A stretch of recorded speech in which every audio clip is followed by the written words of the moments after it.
channel. My name's Hannah, and as you can tell from the title of this video, we are going to be doing a 24-hour reading challenge, which I'm very excited about.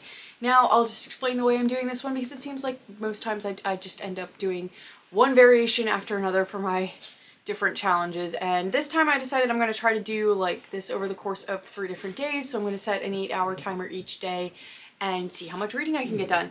I will probably pause it if I really need to like go do something like go to the gym or, you know, eat or shower, stuff like that. But otherwise, for like the little pauses here and there, I probably won't bother. But yeah, I don't really have the time to dedicate to reading for a full 24 hours straight. I also tend to fall asleep during those.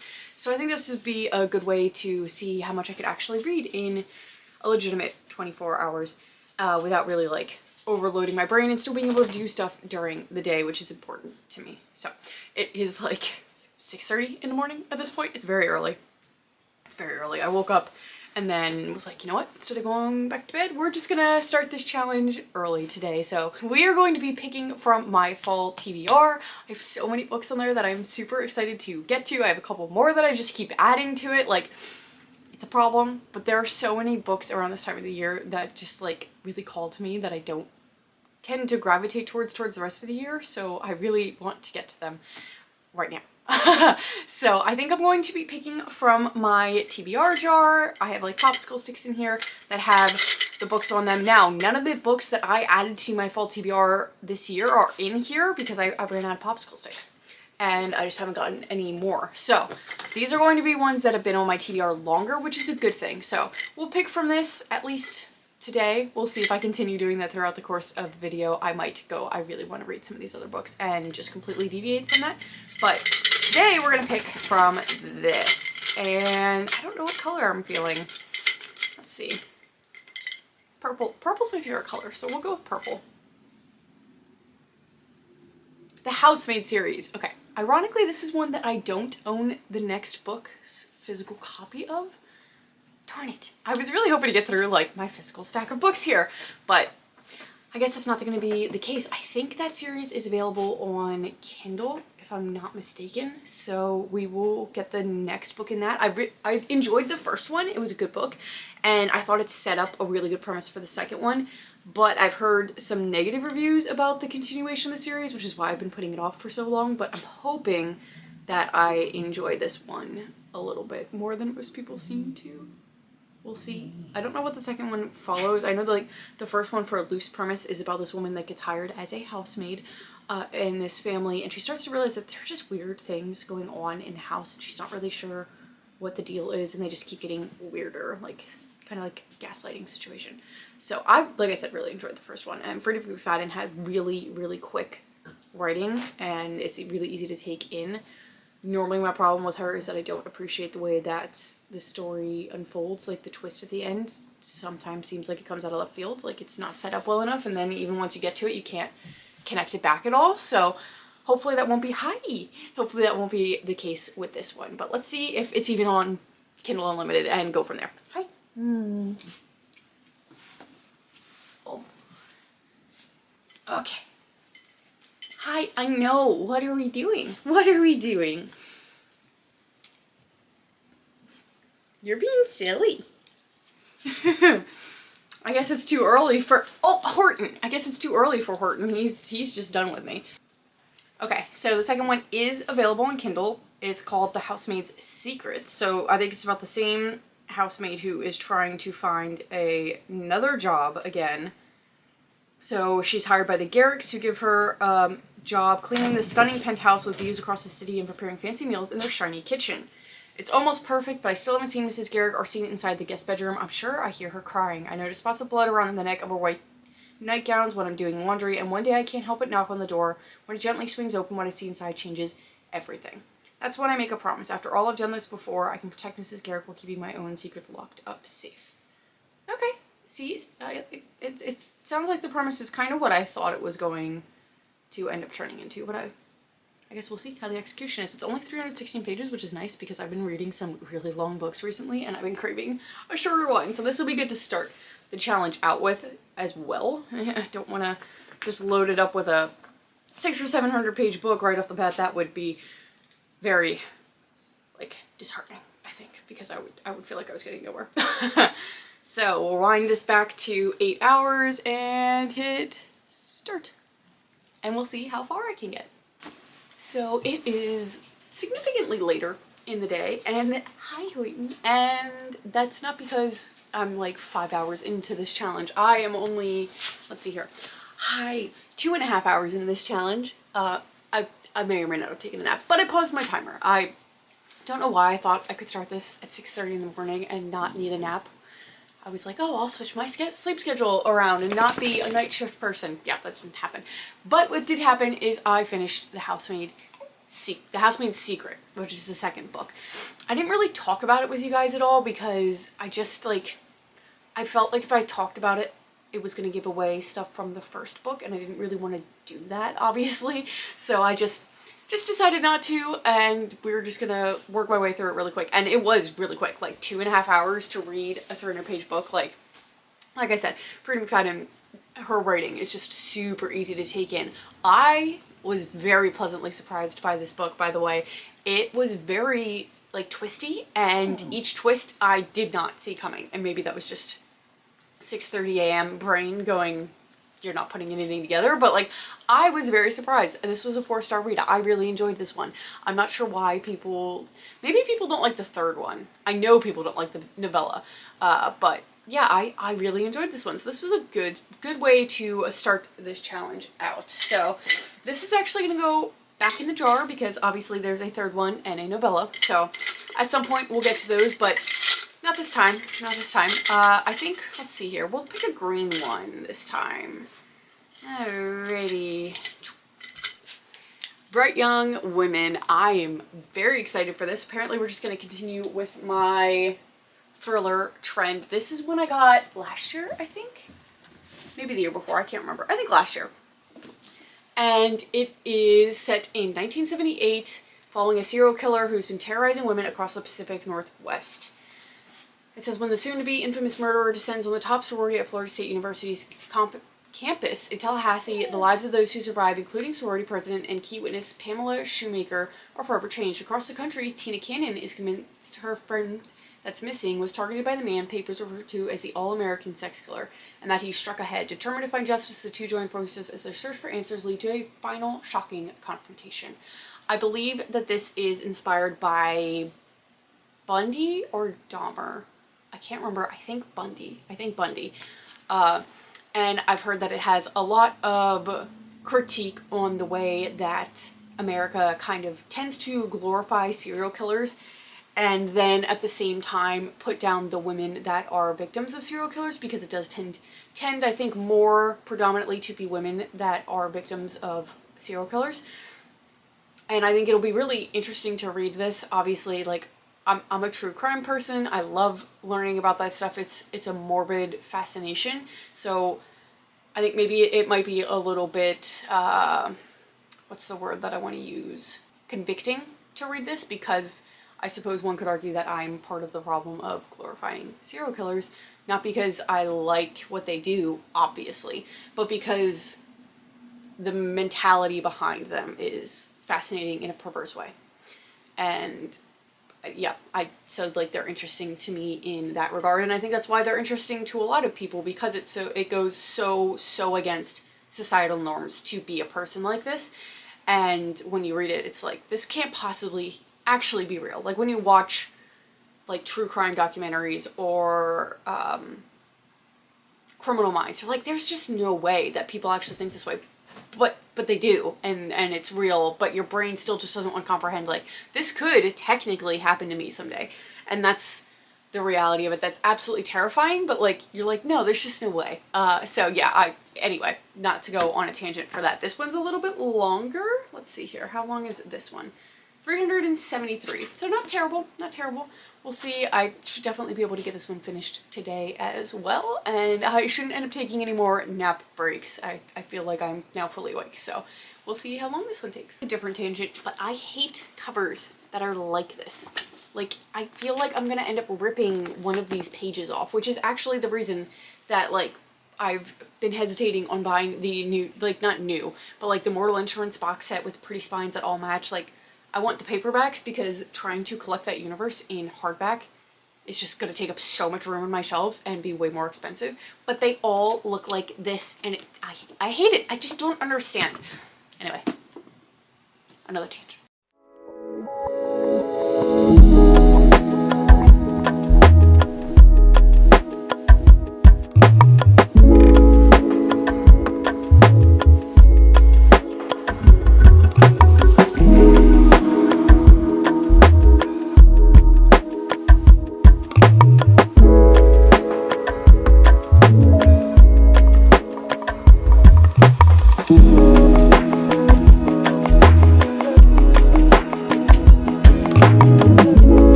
So I am 106 pages into Bright Young Women, and it took me a little bit to get into it.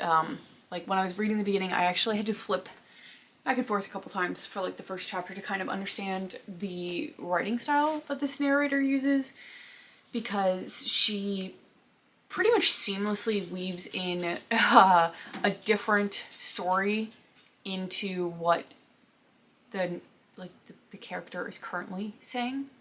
So like she'll be telling a story and go, oh, and like in the middle of this it reminded me of this story, and she'll start talking about that story. And it took me a little bit to sort of sink into the way that that worked in this prose, but I actually really do enjoy it now that I kind of understand it. And I'm really appreciating the way that she set up this story. It wasn't just a straightforward depiction of how these crimes happened to the girls in this sorority house. It really was complex and showed just sort of the way that a brain can trick somebody in moments like this into thinking that something else is going on, and just how confusing it can really be for them. And I think that she very artfully did that, and I know that I'm probably not making it sound like it was well done or explaining it very well, but it really was masterfully written. Like I said, that sort of depicted the confusion and the chaos and just the way that your brain plays tricks on you.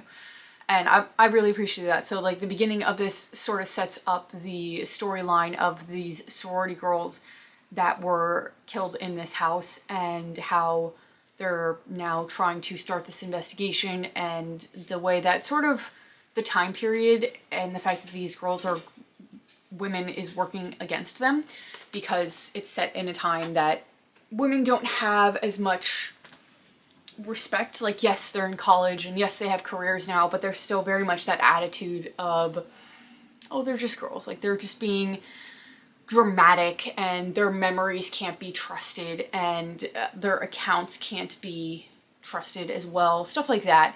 And it's really working against them. And then once you sort of get a baseline of understanding of what's going on with that, you're introduced to the sort of secondary storyline, this other one that happened a few years prior in a different state, involving a different girl.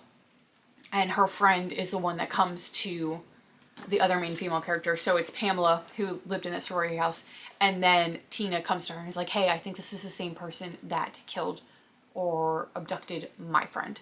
So you're getting both of those storylines. However, in the sort of like the one a few years prior for Tina's friend, it's actually told in the perspective of Tina's friend, which I like, because you're getting one story told in the point of view of a survivor that is now trying to live with all of this and help with the process of finding this killer and bringing him to justice.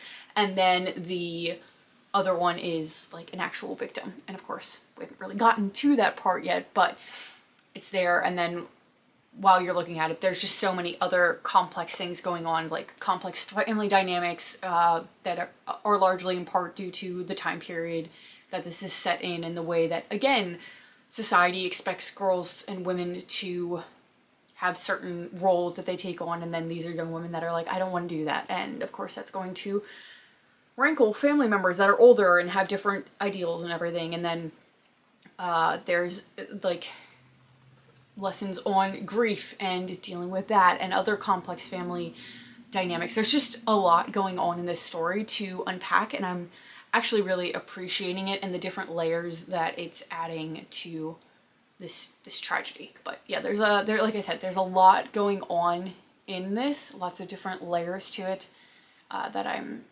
really intrigued by, and it's definitely, like I said, artfully written, and I can see why this got a lot of hype when it came out. So I'm enjoying it. At this point, there's 3 hours and 39 minutes left, which means we are a little over halfway done for today's reading. I think I have like 200 something pages, 270 something pages left. I should be able to finish this in 3 hours and 30 minutes, but we'll see. I'm not sure yet, but we're gonna try. For some odd reason, I've been sitting on the floor a lot while reading today, but I am at page 212. Wow, the sun just keeps wanting to go in and out of the clouds. Sorry for that, guys. And I have about an hour and a half left. So hopefully I'll finish it. I did stop reading and let the timer run while I was doing a couple things because I wanted it to be semi-realistic to, like, I didn't actually just wasn't able to sit for 8 hours straight and do this. So we'll see whether or not I get through the book in that amount of time. Like, there's probably 160 something pages for an hour and a half. So gonna be close for whether or not I can finish it. That being said, it's really getting interesting because they are like on this journey now where they're trying to solve this mystery because they've decided that the local cops, the sheriffs, are just not doing a good enough job. So in sort of the timeline of the sorority girls, they're out looking to figure out what's going on, if there's a connection between the old person that was killed, and then you get little glimpses of, I forget what her name is. Wow, why do I suck at names so bad? Pamela, in a more present day timeline, and she'd received this threatening note in the mail, and she is going to go confront this person. And like, you kind of learn about this note very early on in the story, actually within, I think, the first couple chapters, if I remember right, which I might not be. And you only get her present day points of view very sparingly throughout, so you're not really sure what's going on, what this is leading to, if they end up actually catching this guy and he goes away. You get hints that maybe they do, but does he go away? If he does, is he the right person? Like, so there's a lot going on, and I'm really enjoying the sort of non-linear way that this story is being told, but it's still making sense once you get into the writing style and understanding the different timelines that are going on. I also really appreciate that when it is like the more present day timeline for Pamela, they, instead of giving dates, it says day, like this one is 15,826. It gives a year, which is 2021, but then it says like the day, and it's pretty much like, this is the day since living with this, and it kind of lends towards the idea that there's never going to be an end where you go, okay, I've reached 100 days, I'm good now, like, whatever. It's day 1, day 2 after this, day 15,000 something, and like, that idea is it always going to be an unending amount of days that you are living from this, or at some point do you stop counting? And I like that concept and that sort of thought that it provokes when you read that. So yeah, just wanted to give a little bit of an update. At some point I'm probably going to be leaving my house to go to my boyfriend's place. I'll keep reading while I'm there and put the timer on and stuff. I might talk to you while I'm there. I might just wait until tomorrow to sort of give you guys a wrap up of where I'm at when I finished this, if I started another book during that time frame, you know, all of those things. So I just wanted to give a quick little check-in. Okay, so it is now obviously the next day, and I had like an hour and a half left on my timer when I went to my boyfriend's last night, so I was actually able to read for that long while I was there, which was really nice. And I got to page 328 in Bright Young Woman. I was so close to finishing this, but you know, I behaved and I didn't keep reading after the time was up because that would not be in the spirit of this challenge. So we're gonna pick this back up today and continue reading through this. Like I said, so many different, like, really important topics and themes going on in here, and I really like the direction that this book is going. It's going beyond just somebody being caught for this. It's like actually talking about like the whole process of everything. So I'm really appreciating it and I'm excited to finish it. So we'll start another 8 hours today and see where we can get to. Hi, Link. So alrighty. And started. Right, so I have 7 hours and 20 minutes left, which means I finished this book with 40 minutes. I think I had like 50 something pages, so not too bad. I did really enjoy this. I did quickly look online to confirm my suspicions, and this is a novel that's inspired by the Ted Bundy story, but instead of being told from his perspective, obviously it's told from the women who were involved in it. It's from their perspective, and it's supposed to sort of take back some of that story and really represent the way that the way that these crimes affected the victims' families, other people that were connected to them, and also just the misogyny and everything else that was going on during this time period that the women involved had to face. And I think it really represented that really well. The woman that's referenced in the author's note when she says, "Thank you for telling me your story," is actually one of the women who was attacked by him and ended up surviving. She was in the sorority house as well. Her character is mentioned in here, but it's not the character who is telling this story, which is an interesting choice. I don't know enough about Ted Bundy to really know if the woman that's telling, like, the point of view that this story is being told from is in fact somebody that actually existed in this case, or if it's a fictionalized character just used to sort of present this story. And I didn't know that he also had people from, like, it's Lake, I don't even know how to pronounce the name, but there's a lake where some women go missing, and everybody had always assumed that he had been responsible for that as well, and that's sort of depicted by Ruth's character, who is like that second storyline that I was telling you guys about. Yeah, there's a lot to unpack in this story. It's really quite different reading it from the point of view of a victim and what their lived reality would be if you were, like I said, a victim or somebody that was like peripherally attached to them, especially during this timeline. And everything always seems to be told either objectively, which we all know, like there's no true objectiveness and stuff like this, or from the point of view of the actual killer. And this really does a fantastic job of trying to take the narrative out of his hands and put it in the hands of the people that it should be in, to the point that she actually never says who this serial killer is, which is why I wanted to verify who it actually was about. Throughout the whole book, he's referred to as the defendant.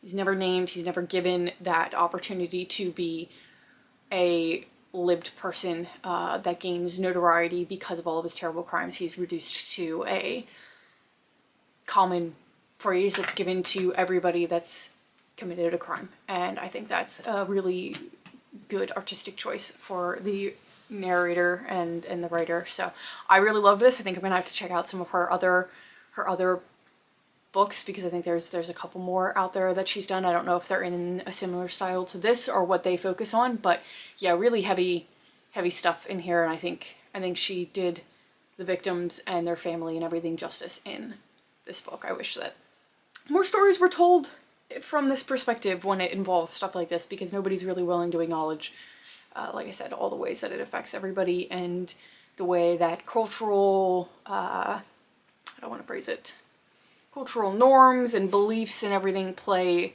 a role in all of this. But anyway, okay, I'm done ranting about that, but fantastic read. That's a 5-star book, if you guys couldn't guess. Like, so well done.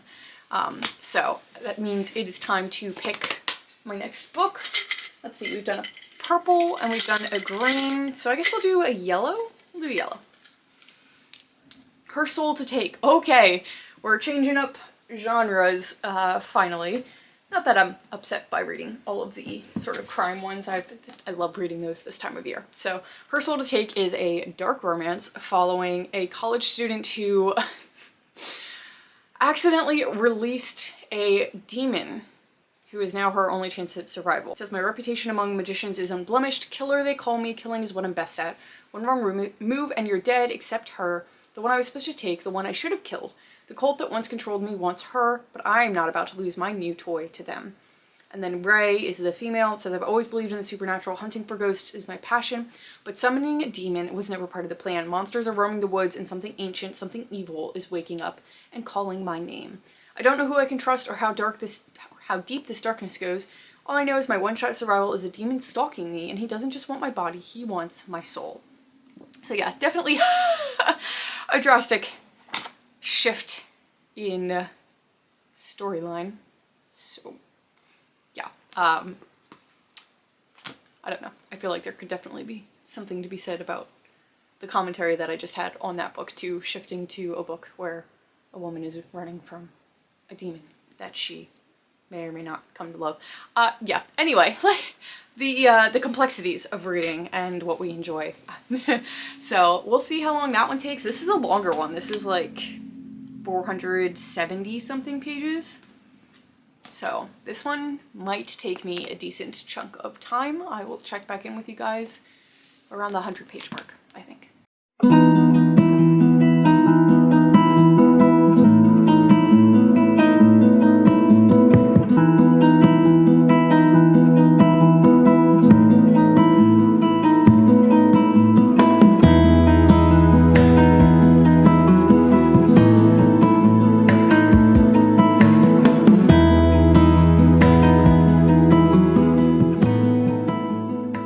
100 pages in, and reading in bed was definitely a dangerous decision because I did close my eyes for a little bit longer than I meant to. So we are now at 5 hours and 40 minutes. So, oops. But yeah, technically 110 pages in where the chapter break was. But this is actually like really good for this time of year. Like, it's kind of fun. I know that sounds weird, but like, this demon he's in human form, and he's being, like, he's held captive kind of by this family. They have control of him because they own this grimoire, and they can tell him what to do. And this family's really creepy because they're kind of like this little cult that believes that there's this old god in a rundown mine, and they're trying to summon him. They're trying to bring him back into existence. And as they're doing so, all these creepy things are starting to sort of come to the surface as well, and we're getting little hints of them being in the woods, all these other earthly beings. So lots of creepy things that I'm picturing. Like, I watched The Ritual a few months ago, hated it, really, really hated it, but the creepy god in that is something that I'm picturing while reading this, and that's disturbing. So that's what the demon is. And like I said before, his name's Leon. And then you have Ray, and she is coming back to this small town for college. Her family was from there. Her father grew up there. She was born there and everything. And then she moved to California. But she's coming back for college, and she's really into paranormal investigations. She believes in ghosts and hauntings and everything like that. She's not really sure if she believes in demons, but she believes in those other things. And she has this YouTube channel that follows paranormal things and investigations. So, of course, she is all about the creepy things that are going on in this town, and she's trying to sort of see what it's all about, but she's also just trying to get content for her channel to sort of boost her channel's ratings and everything, and that's sort of where we left off with this. I don't really want to give away some of what's going on with, like, the cult and what's going on with Ray, but, like, she's in danger. The back does say that. It says that, like, that something evil is waking up and calling her name, and that Leon is her one shot at survival. So, like, not really giving away much with that. I'm just not explaining why she's important, because I feel like that would give away some of the plot. So yeah, I am enjoying it. Like I said, totally different vibe from the other book, but this is perfect for, like, spooky season, because they're in this small wooded town, and, like, everything is described in this really gothic way, and, like, things are haunted. There's this old church that's run down and haunted, and then, of course, the cult and the creepy religion that they have going around this mine and everything. So yeah, perfect for spooky season. I'm enjoying it for those purposes. I just wish that I hadn't closed my eyes for as long as I did, because that's definitely put me behind on my time frame, but is what it is. That's just unfortunately the way that I am. Whenever I do these reading challenges, I sit and read for too long, and my brain's like, I could close my eyes for a second. Especially when I tried to switch my schedules around. So we will see how much further I get in the next hour. Maybe I'll check in then. Maybe I'll check in with the next 100 pages. I don't know. I'll check in at some point.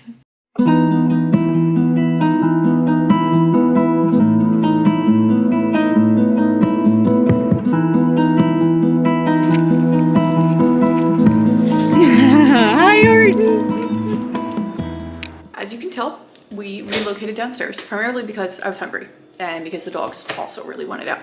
So there's some stuff in the microwave and we're gonna sit down here and read for a little. I only have slightly less than 100 pages left in Her Soul to Take, and I'm actually really enjoying this. Like, it's surprising. Like I said, it's perfect for spooky season just because of all of the weird stuff that's going on in the background of this story. Not even the background. Like, I thought the spooky stuff was going to be that this is a demon, but like the cult and the god that they're trying to resurrect and these creepy things that are resurrected before the god that are like hunting after Ray, they're so eerie and just like, I'm just picturing like old Norse gods and creepy like just bone things that are coming after her. Like I said, I watched The Ritual, and if you've seen that, like those are the types of creatures that I'm picturing, and they're so disturbing. And I'm actually really eating it up. Like, it's so much fun. And hello, like it's making weird noises, sorry. And then there's like some hints of what the next book is probably going to focus on and like those characters. I'm actually really excited for those characters, and I won't say who they are because I think that would give away some of the plot for this one. But yeah, really excited for those. Very pleasantly surprised by this book, so I'm excited to see what the last 100 pages brings.